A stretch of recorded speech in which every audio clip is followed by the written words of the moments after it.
क्या 15 अगस्त 1947 की सुबह अचानक आजादी आ गई थी? क्या सिर्फ गांधी जी के सत्याग्रह ने अंग्रेजों को भारत से बाहर कर दिया? ये सिर्फ कांग्रेस की कहानी नहीं है, ये सिर्फ गांधी की कहानी नहीं है, ये सिर्फ क्रांतिकारियों की कहानी नहीं है, और ये सिर्फ 1942 के भारत छोड़ो आंदोलन की कहानी भी नहीं है। ये कहानी है उस किसान की जिसने नील बोने से इनकार कर दिया, उस सिपाही की जिसने अंग्रेज अफसर का हुक्म मानने से इनकार कर दिया। भारत को आजादी एक झटके में नहीं मिली थी। व्यापार के बहाने आई कंपनी धीरे धीरे भारतीय रियासतों, कारोबार और प्रशासन पर कब्जा करती चली गई। और फिर आया 1857। सिपाहियों में ये धारणा फैल गई कि कारतूसों पर गाय और सुअर की चर्बी लगी है। झांसी के मामले ने रानी लक्ष्मीबाई को बाद में अंग्रेजों के खिलाफ युद्ध के मैदान में ला खड़ा किया। रानी लक्ष्मीबाई, तात्या टोपे, नाना साहेब, बेगम हजरत महल, कुंवर सिंह और हजारों लाखों आम लोग। आखिरकार अंग्रेजों ने बगावत कुचल कर रख दी। सुरेंद्र नाथ बनर्जी, दादा भाई नौरोजी, गोपाल कृष्ण गोखले और दूसरे नेताओं ने संवैधानिक तरीके से अधिकारों की मांग शुरू कर दी। 28 दिसंबर 1885 को बंबई में इंडियन नेशनल कांग्रेस का पहला अधिवेशन हुआ और फिर शुरू हुआ स्वदेशी मूवमेंट। 1906 में मुस्लिम लीग बनी। यानी एक समय ऐसा भी था जब हिंदू और मुस्लिम राजनीतिक नेतृत्व मिलकर अंग्रेजों से लड़ने की रणनीति बना रहा था। 9 जनवरी 1915 मोहनदास करमचंद गांधी भारत लौटते हैं। गांधी का नया तरीका साफ था, मैं हिंसा नहीं करूंगा, लेकिन अन्याय का आदेश भी नहीं मानूंगा। यहीं से क्रांतिकारी धारा और तेज हो गई। राम प्रसाद बिस्मिल, अशफाक उल्लाह खान, चंद्रशेखर आजाद, भगत सिंह, सुखदेव, राजगुरु और अनगिनत नौजवान। इनका सवाल अलग था, अंग्रेज बातचीत से नहीं जाएंगे, उन्हें मजबूर करना पड़ेगा। 21 अक्टूबर 1943 को provisional government of free India यानी आजाद हिंद सरकार की घोषणा हुई। नारा था, तुम मुझे खून दो, मैं तुम्हें आजादी दूंगा। दिल्ली के लाल किले में मुकदमे शुरू हुए। शाहनवाज खान, प्रेम कुमार सहगल, गुरुबख्श सिंह ढिल्लो, नामों पर जरा ध्यान दीजिए, एक मुस्लिम, एक हिंदू और एक सिख, और इनके खिलाफ देशद्रोह के मुकदमे। लेकिन पूरा देश इनके पीछे खड़ा हो गया। कांग्रेस, मुस्लिम लीग, जिन्ना, नेहरू, पटेल, गांधी, पंजाब, बंगाल और चारों तरफ बढ़ती हिंसा। माउंटबेटन ने तेजी से सत्ता हस्तांतरण का रास्ता चुना और अब आजादी के साथ साथ एक और फैसला सामने था, विभाजन।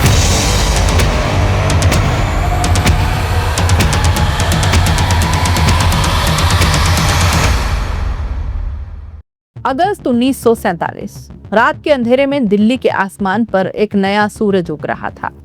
करीब 200 साल से जिस मुल्क पर अंग्रेज हुकूमत कर रहे थे, उस मुल्क के लोगों को पहली बार ये एहसास होने वाला था कि अब फैसला लंदन में नहीं होगा, अब फैसला दिल्ली में होगा। लेकिन एक सवाल है, क्या 15 अगस्त 1947 की सुबह अचानक आजादी आ गई थी? क्या सिर्फ गांधी जी के सत्याग्रह ने अंग्रेजों को भारत से बाहर कर दिया? क्या सिर्फ भगत सिंह की कुर्बानी से अंग्रेज डर गए? क्या नेताजी सुभाष चंद्र बोस की आजाद हिंद फौज ने अंग्रेजों को हरा दिया? या फिर सच इससे कहीं ज्यादा बड़ा था? क्योंकि भारत की आजादी की कहानी किसी एक आदमी की कहानी नहीं है, ये सिर्फ कांग्रेस की कहानी नहीं है, ये सिर्फ गांधी की कहानी नहीं है, ये सिर्फ क्रांतिकारियों की कहानी नहीं है, और ये सिर्फ 1942 के भारत छोड़ो आंदोलन की कहानी भी नहीं है। ये कहानी है उस किसान की जिसने नील बोने से इनकार कर दिया, उस सिपाही की जिसने अंग्रेज अफसर का हुक्म मानने से इनकार कर दिया, उस छात्र की जिसने विदेशी कपड़े जला डाले, उस वकील की जिसने अदालत छोड़ दी, उस औरत की जिसने नमक बनाया, उस नौजवान की जिसने फांसी का फंदा चूम लिया, उस सिपाही की जिसने 1946 में ब्रिटिश नेवी के खिलाफ विद्रोह किया, और आखिरकार उस ब्रिटिश सरकार की भी जिसे 1945 के बाद ये समझ आने लगा कि भारत पर राज करना अब फायदे का सौदा नहीं रहा। और यही इस पूरी कहानी का सबसे बड़ा सच है। भारत को आजादी एक झटके में नहीं मिली थी। यह आजादी लगभग एक सदी तक चलते रहे अलग अलग संघर्षों, आंदोलनों, बगावतों, राजनीतिक दबावों, आर्थिक संकटों और अंतर्राष्ट्रीय हालातों के जमा होते दबाव का नतीजा थी। भारत सरकार की स्वतंत्रता संग्राम संबंधी आधिकारिक स्मृति में भी 1857 किसान और आदिवासी आंदोलनों, क्रांतिकारी गतिविधियों, असहयोग, सविनय अवज्ञा, भारत छोड़ो आंदोलन, INA और 1946 के 9 सैनिक विद्रोह जैसे अनेक अध्यायों को इस संघर्ष का हिस्सा माना गया। तो आइए आज इस कहानी को शुरुआत से समझते हैं। भारत में अंग्रेज सीधे 1947 तक नहीं टिके थे। उनकी सत्ता की शुरुआत एक कंपनी से हुई थी, ईस्ट इंडिया कंपनी। व्यापार के बहाने आई कंपनी धीरे धीरे भारतीय रियासतों, कारोबार और प्रशासन पर कब्जा करती चली गई। 18वीं और 19वीं सदी में अंग्रेजों ने युद्ध, संधियों, आर्थिक दबाव और राजनीतिक चालों के जरिए अपनी ताकत बढ़ाई।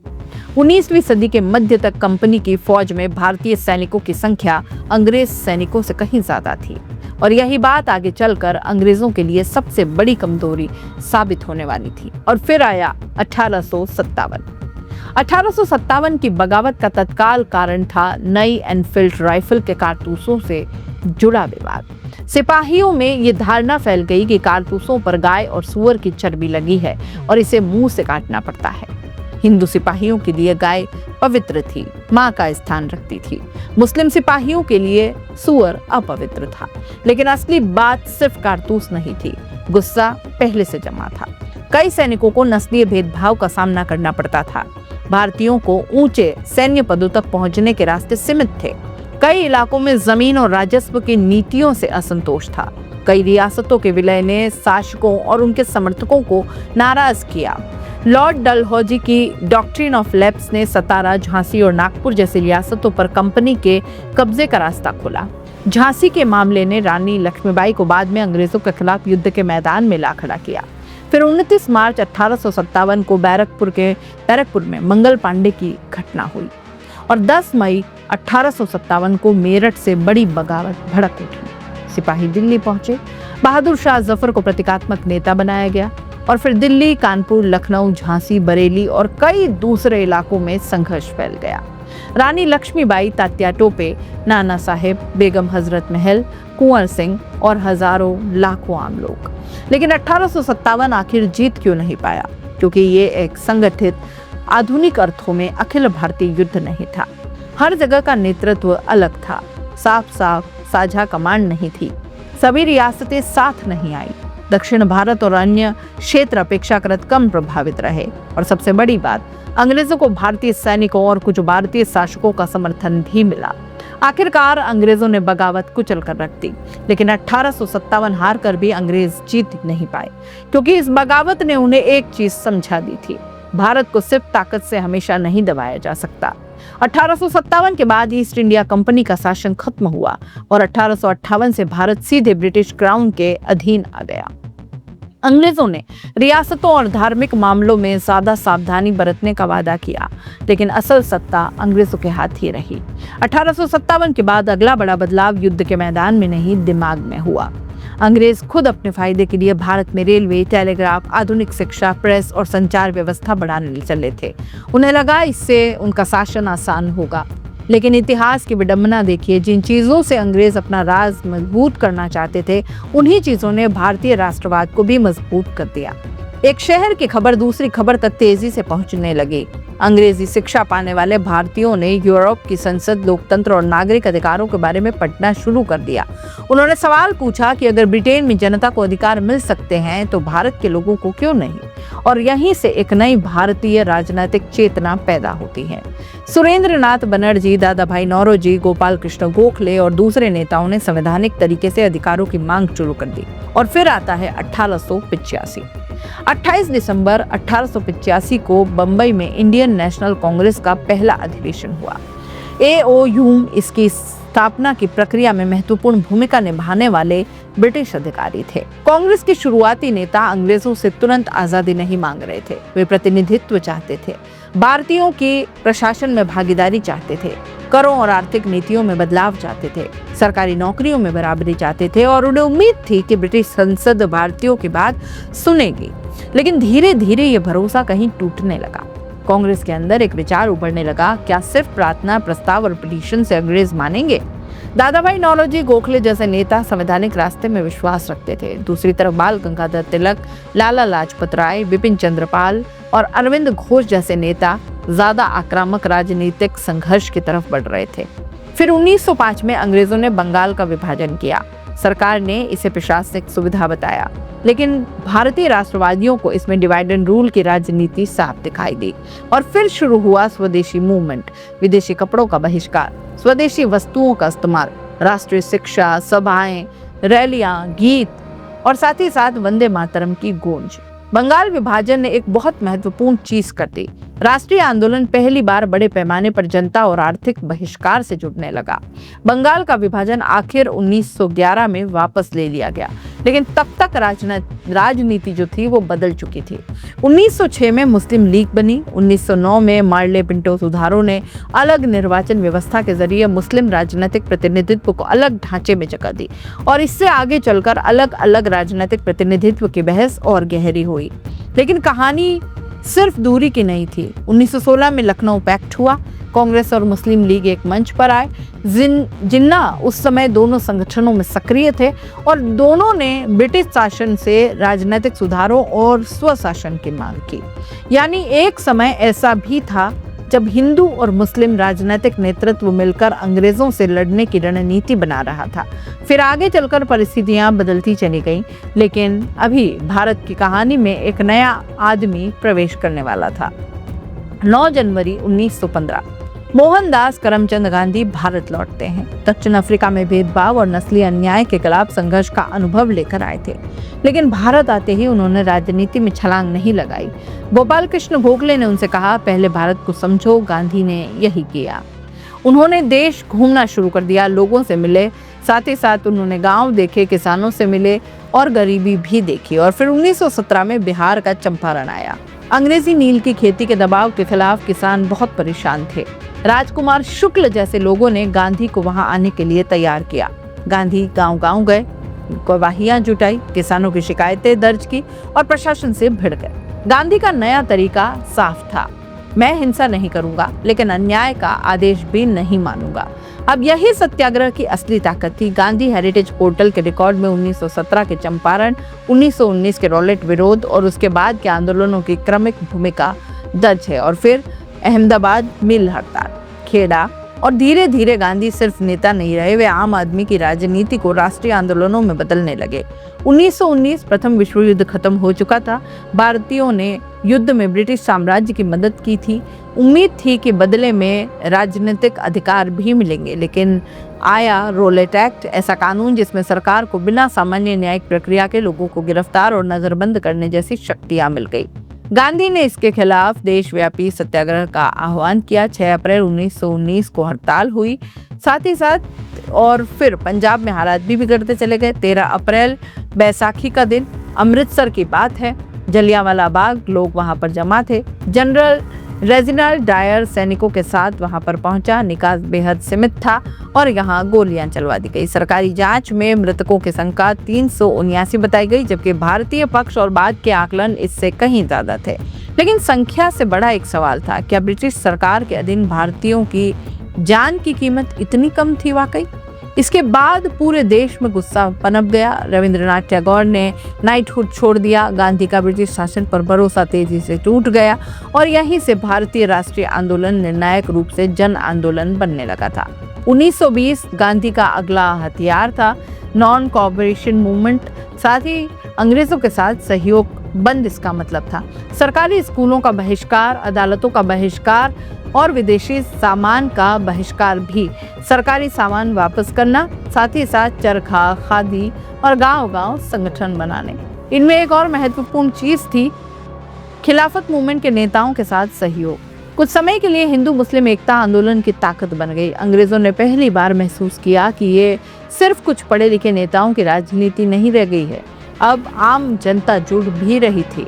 किसान हो, चाहे दुकानदार हो, चाहे छात्र हो, चाहे महिलाएं हो या फिर मजदूर हो। लेकिन फिर 4 जनवरी 1922 चौरी चौरा कांड, भीड़ और पुलिस के बीच संघर्ष हुआ। पुलिस थाने में आग लगी और 22 पुलिसकर्मी मारे गए। गांधी ने आंदोलन रोक दिया। लोगों को ये फैसला समझ ही नहीं आया। कई नौजवानों को लगा कि अंग्रेज हिंसा करते रहे और हम बार बार पीछे हट जाएं तो आज़ादी कैसे मिलेगी। यहीं से क्रांतिकारी धारा और तेज हो गई। राम प्रसाद बिस्मिल, अशफाक उल्लाह खान, चंद्रशेखर आजाद, भगत सिंह, सुखदेव, राजगुरु और अनगिनत नौजवान। इनका सवाल अलग था, अंग्रेज बातचीत से नहीं जाएंगे, उन्हें मजबूर करना पड़ेगा। 1925 का काकोरी कांड, सरकारी खजाने को ले जा रही ट्रेन पर हमला हुआ। इसके बाद मुकदमे हुए, गिरफ्तारियां हुई। और फांसी भी हुई, लेकिन सबसे महत्वपूर्ण चीज ये थी हिंदू मुस्लिम एकजुटता। राम प्रसाद बिस्मिल और अशफाक उल्लाह खान की दोस्ती इस दौर के राष्ट्रीय आंदोलन की सबसे खूबसूरत तस्वीरों में से एक थी। और फिर आता है भगत सिंह। लाला लाजपत राय पर हुए लाठीचार्ज के बाद भगत सिंह और उनके साथियों ने पुलिस अधिकारी की हत्या की योजना बनाई, लेकिन पहचान की गलती से जॉन सॉन्डर्स मारा गया। और फिर 8 अप्रैल 1929 को सेंट्रल असेंबली में बम फेंका गया। मकसद साफ था, आवाज को दबने मत देना। भगत सिंह, सुखदेव और राजगुरु को 23 मार्च 1931 को फांसी दे दी गई। उनकी उम्र जरा देखिए, इतनी कम उम्र, लेकिन सपना पूरा देश। 1928 को साइमन कमीशन भारत आया, लेकिन उनके सदस्यों में एक भी भारतीय नहीं था। देश में नारा लगा, Simon go back. Lala Lajpat Rai के नेतृत्व में प्रदर्शन हुआ, पुलिस लाठीचार्ज में वे घायल हुए और बाद में उनकी मृत्यु भी हो गई।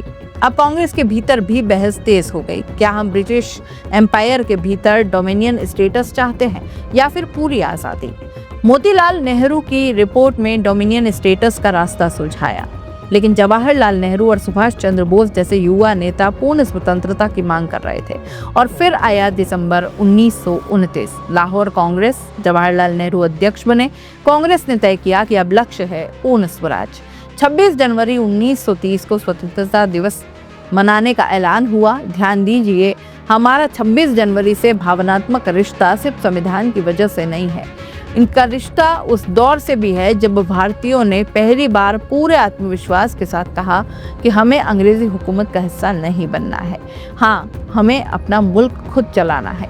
अब गांधी के सामने सवाल था, ऐसा मुद्दा क्या हो जिससे देश का अमीर भी जुड़े और गरीब भी, हिंदू भी जुड़े और मुस्लिम भी जुड़े, गांव भी जुड़े, शहर भी जुड़े, मर्द भी जुड़े, औरत भी जुड़े। और गांधी ने चुना नमक। अंग्रेजों ने नमक पर टैक्स और सरकारी नियंत्रण लगाया हुआ था। गांधी जानते थे कि नमक हर घर में चाहिए। 12 मार्च 1930 को गांधी 78 साथियों के साथ साबरमती से दांडी के लिए निकले। लगभग 388 किलोमीटर की यात्रा, 24 दिन लगे और रास्ते में जनता जुटती हुई चली गई। 6 अप्रैल 1930 दांडी यात्रा, याद होगा आपको। गांधी ने समुद्र के पानी से नमक बनाकर ब्रिटिश कानून को तोड़ दिया। देखने में मामूली काम था, लेकिन राजनीतिक अर्थ बहुत बड़ा था। दोस्तों, एक बूढ़ा आदमी समुद्र किनारे, हाथ में नमक और उसके सामने पूरा ब्रिटिश साम्राज्य। यही तस्वीर दुनिया भर में पहुंची। पूरे भारत में नमक कानून तोड़ा गया, विदेशी सामान का बहिष्कार हुआ, करों के खिलाफ आंदोलन हुए, हजारों गिरफ्तारियां हुई, औरतों ने भी बड़ी संख्या में हिस्सा लिया। दांडी मार्च की यात्रा, उसके व्यापक असर को सरकारी भारतीय संस्कृति पोर्टल के दस्तावेज भी दर्ज करते हैं। अंग्रेज आंदोलन दबाने की कोशिश करते रहे, लेकिन दबाव बढ़ता चला गया। 5 मार्च 1931 को गांधी और वायसराय लॉर्ड इरविन के बीच एक समझौता हुआ। गांधी इरविन पैक्ट जिसे कहते हैं, राजनीतिक कैदियों की रिहाई जैसी रियायतें इसमें मिली और नमक बनाने पर भी कुछ राहत मिली। लेकिन इस दौर में एक और दर्दनाक अध्याय था, भगत सिंह की फांसी। 23 मार्च 1931 को भगत सिंह, सुखदेव और राजगुरु को फांसी दे दी गई। उनकी मौत ने लाखों लोगों को झकझोर दिया। और यह भी याद रखना जरूरी है कि गांधी और भगत सिंह की रणनीति अलग थी। एक अहिंसा को हथियार मानता था और दूसरा क्रांतिकारी कार्यवाही को। लेकिन दोनों के अंतिम लक्ष्य में एक बात समान थी, भारत को गुलामी से निकालना। ये कहानी सिर्फ सड़क के आंदोलन की नहीं थी। 1930 से 1932 तक राउंड टेबल कॉन्फ्रेंस हुई, जिसको गोलमेज सम्मेलन कहते हैं। भारतीय प्रतिनिधित्व, प्रांतों की स्वायत्ता, अल्पसंख्यक अधिकार और संघीय ढांचे पर बहस हुई। और फिर आया गवर्नमेंट ऑफ इंडिया एक्ट 1935। इसने प्रांतीय स्वायत्ता का रास्ता खोला। 1937 के चुनाव हुए और कांग्रेस ने कई प्रांतों में सरकारें बनाई। ये पहली बार था जब भारतीय नेताओं को बड़े पैमाने पर प्रशासन चलाने का अनुभव मिला। यानी आज़ादी की तैयारी सिर्फ जेल जाने से नहीं हो रही थी, देश चलाने की तैयारी भी हो रही थी।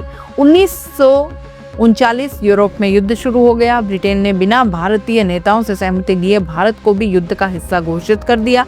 कांग्रेस नाराज हो गई। कांग्रेस की प्रांतीय सरकारों ने इस्तीफे दिए। सुभाष चंद्र बोस और गांधी की रणनीति में फर्क बढ़ चुका था। बोस का मानना था कि ब्रिटिश संसद का फायदा उठाकर तुरंत स्वतंत्रता के लिए दबाव बनाया जाना चाहिए। वे कांग्रेस अध्यक्ष बने, लेकिन विवाद बढ़ने पर 1939 में इस्तीफा दिया और फॉरवर्ड ब्लॉक बनाया। फिर ब्रिटिश सरकार ने उन्हें नजरबंद कर दिया, लेकिन नेताजी रुकने वाले कहाँ थे। वे बेस बदलकर भारत से निकल गए, जर्मनी पहुंचे और फिर जापान, और अब शुरू हुई आजादी की लड़ाई का एक ऐसा अध्याय जिसने भारतीय हथियार लेकर ब्रिटिश सेना से लड़ने वाले थे। बोस के जर्मनी और फिर जापान पहुंचने तथा ब्रिटिश भारतीय युद्ध बंदियों को संगठित करने की कहानी भी इतिहास में दर्ज है। यहाँ एक अहम तथ्य समझना जरूरी है, इंडियन नेशनल आर्मी की शुरुआती संरचना केवल नेताजी ने नहीं बनाई। सिंगापुर के पतन के बाद भारतीय युद्ध बंदियों से बनी आईएनए को भारत में या बाद में सुभाष चंद्र बोस ने 1943 में नए जोश और राजनीतिक नेतृत्व के साथ पुनर्गठित किया। 21 अक्टूबर 1943 को provisional government of free India यानी आजाद हिंद सरकार की घोषणा हुई। महिलाओं की रानी ऑफ झांसी रेजिमेंट भी बनी। नारा था, तुम मुझे खून दो मैं तुम्हें आजादी दूंगा, और दिल्ली चलो जैसे नारे। 1944 में आईएनए और जापानी सेनाएं भारत की उत्तर पूर्वी सीमा की तरफ बढ़ी। मणिपुर के मोइरांग में आईएनए का झंडा फहराया गया, लेकिन इम्फाल और कोहिमा के मोर्चे पर स्थिति जरा पलट गई। सप्लाई लाइन टूटने लगी थी, जापान कमजोर पड़ गया। 1945 में जापान की हार के साथ आईएनए भी सैन्य रूप से टिक नहीं पाई, लेकिन कहानी खत्म नहीं हुई थी। असल धमाका अब होना था। युद्ध खत्म हुआ, अंग्रेजों ने आईएनए के अधिकारियों पर मुकदमा चलाने का फैसला किया। दिल्ली के लाल किले में मुकदमे शुरू हुए। शाहनवाज खान, प्रेम कुमार सहगल, गुरुबख्श सिंह ढिल्लो, नामों पर जरा ध्यान दीजिए, एक मुस्लिम, एक हिंदू और एक सिख, और इनके खिलाफ देशद्रोह के मुकदमे। लेकिन पूरा देश इनके पीछे खड़ा हो गया। कांग्रेस ने आईएनए डिफेंस कमेटी बनाई। जवाहरलाल नेहरू समेत कई वकीलों ने बचाव की भूमिका निभाई। नेहरू आर्काइव के दस्तावेज INA defence committee, Shahnawaz, Sehgal और ढिल्लो के मुकदमों तथा देश भर में उभरी सार्वजनिक प्रतिक्रिया की प्रत्यक्ष रिकॉर्ड देते हैं। यानी अंग्रेजों ने सोचा था आईएनए को सजा देंगे, डर पैदा होगा, लेकिन हुआ इसका उल्टा।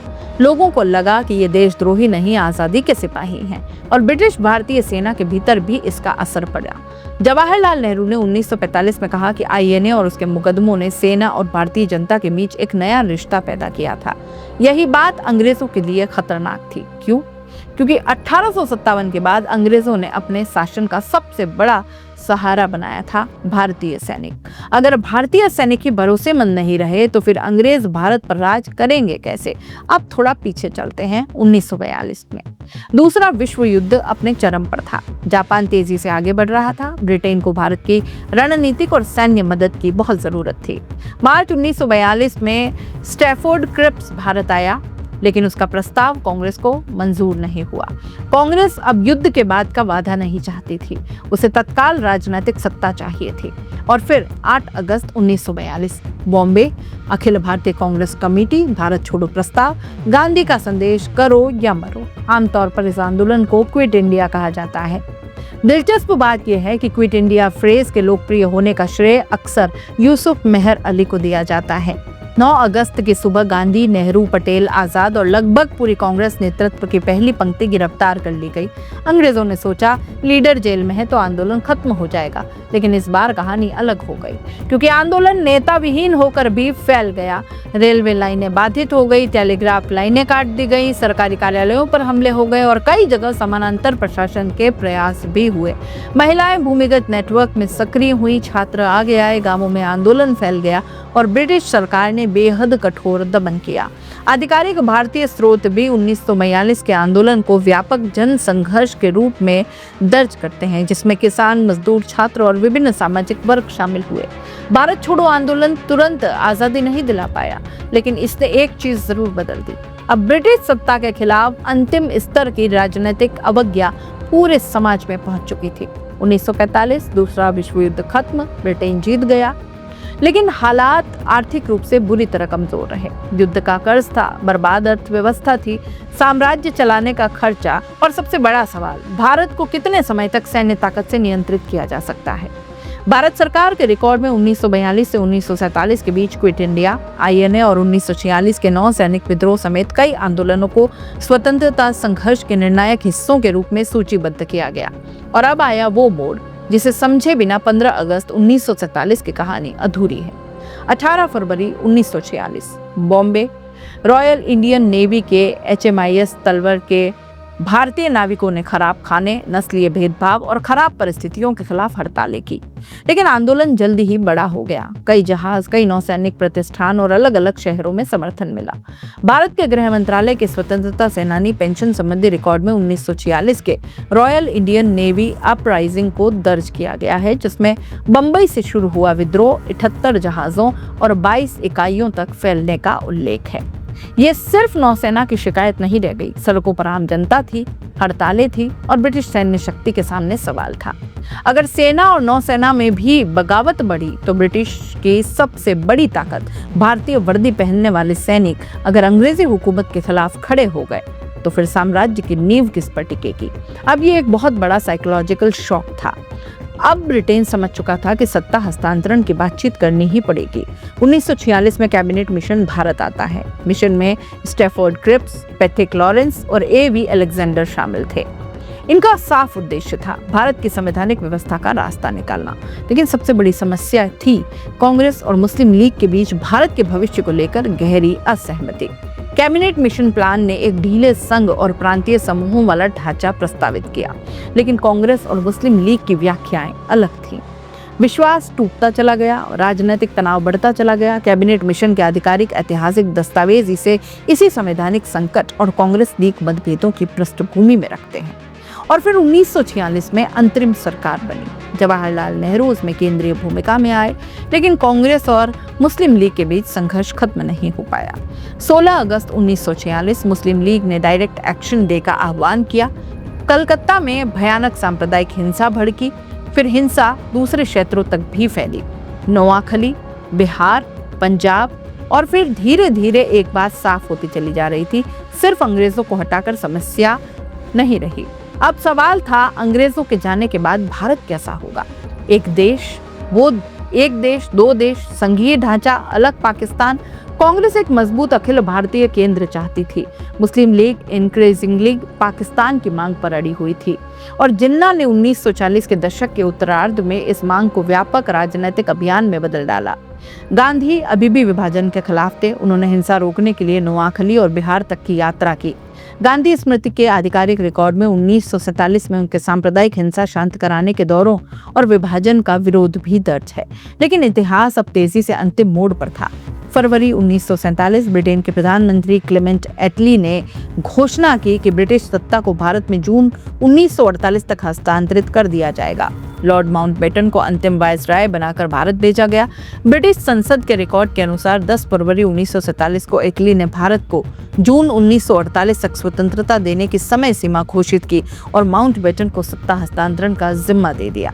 लेकिन माउंटबेटन को भारत की जमीन पर जो कुछ मिला वो एक बेहद विस्फोटक राजनीतिक और सांप्रदायिक स्थिति थी।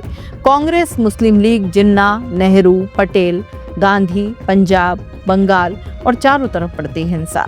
माउंटबेटन ने तेजी से सत्ता हस्तांतरण का रास्ता चुना और अब आजादी के साथ साथ एक और फैसला सामने था, विभाजन। जून 1947 पार्टीशन प्लान स्वीकार किया गया। ब्रिटिश सरकार को भारत और पाकिस्तान को बांटने की प्रक्रिया शुरू हुई। पंजाब और बंगाल का विभाजन हुआ। सीमाएं तय करने के लिए रेडक्लिफ कमीशन और लोगों को अभी तक पता तक नहीं था कि उनके गांव का कौन सा हिस्सा किस देश में जाने वाला है। कुछ ही हफ्तों में लाखों लोग अपने घरों से निकलने वाले थे। कहीं हिंदू और सिख भारत की तरफ, कहीं मुस्लिम पाकिस्तान की तरफ। ट्रेनें चल रही थी, लेकिन कई ट्रेनें मंजिल तक लाशें लेकर पहुंच रही थी। इतिहास में ये दुनिया के सबसे बड़े और सबसे दुखद जबरन माइग्रेशंस में से एक बन गया। 18 जुलाई 1947 को ब्रिटिश संसद ने इंडियन इंडिपेंडेंस एक्ट पारित किया। इस कानून ने 2 स्वतंत्र डोमिनियन, इंडिया और पाकिस्तान के गठन का रास्ता साफ कर दिया और बंगाल और पंजाब के विभाजन को कानूनी रूप दे दिया। और फिर वो तारीख आई, कराची में पाकिस्तान और दिल्ली में भारत। 14 अगस्त की रात भारत की संविधान सभा की बैठक हुई। जवाहरलाल नेहरू ने वो प्रसिद्ध भाषण दिया, ट्रेस्ड विद डेस्टिनी, एक सभ्यता जो लंबे अंधेरे के बाद एक नई सुबह देख रही थी।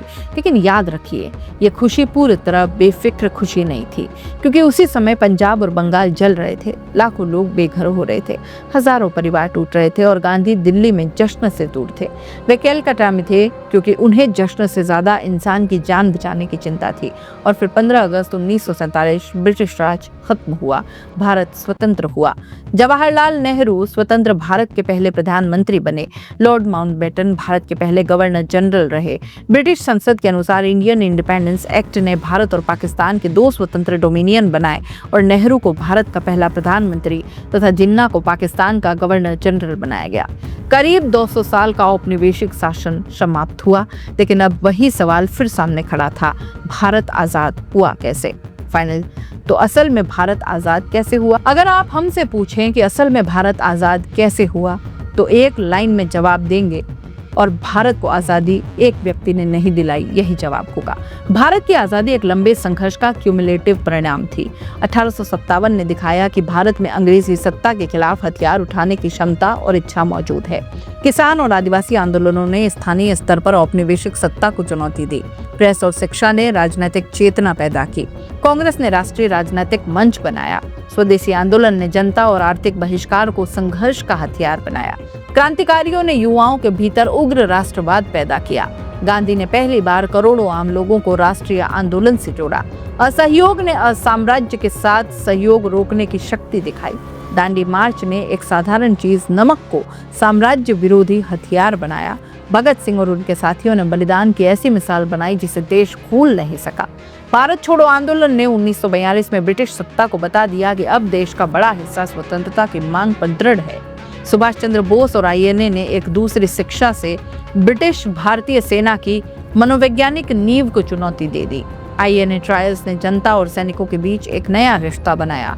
1946 के 9 सैनिक विद्रोह ने ब्रिटिशों के सामने ये डर पैदा कर दिया कि उनकी सैन्य मशीन के भीतर भी असंतोष फैल सकता है। और फिर दूसरे विश्व युद्ध के बाद ब्रिटेन खुद आर्थिक और राजनीतिक रूप से कमजोर हो चुका था।